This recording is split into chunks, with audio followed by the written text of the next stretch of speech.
দেখুন বক ফুল এইভাবে ভালো করে ছাড়িয়ে নিতে হবে, নাহলে ভেতরে পোকা থাকে। ভালো করে বেছে ছাড়িয়ে নেবেন।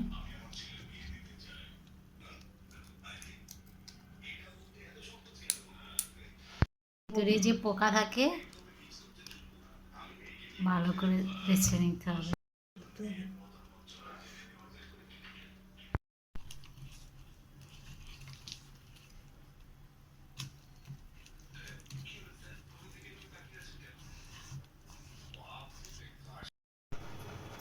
ছোট ছোট পোকা আছে বলে গরম জলে একটু ধুয়ে নিচ্ছি।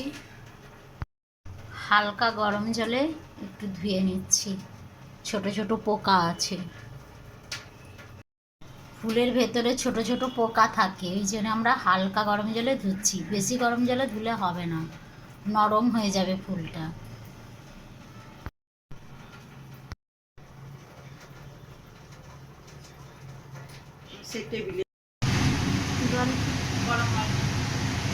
একটু গরম তেল দিচ্ছি, তাহলে চপটা মুচমুচে হবে।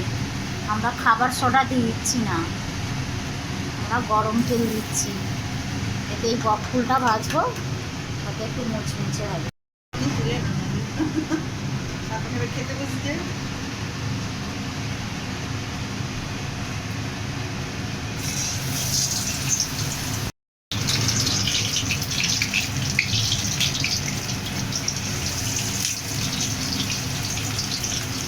বক ফুলটা ডোবাচ্ছে, দেখা যাচ্ছে না।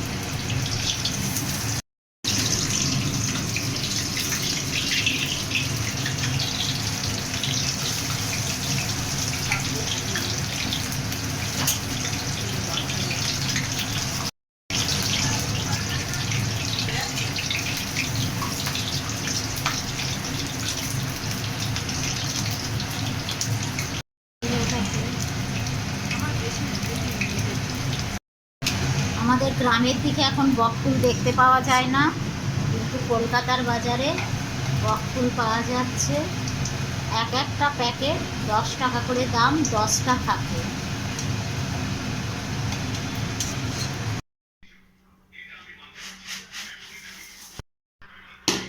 আজকে সন্ধে মুড়ি আর বক ফুল ভাজা, সন্ধ্যের টিফিন। কে কে বক ফুল খেতে পছন্দ করেন আমাকে অবশ্যই কমেন্ট করে জানাবেন।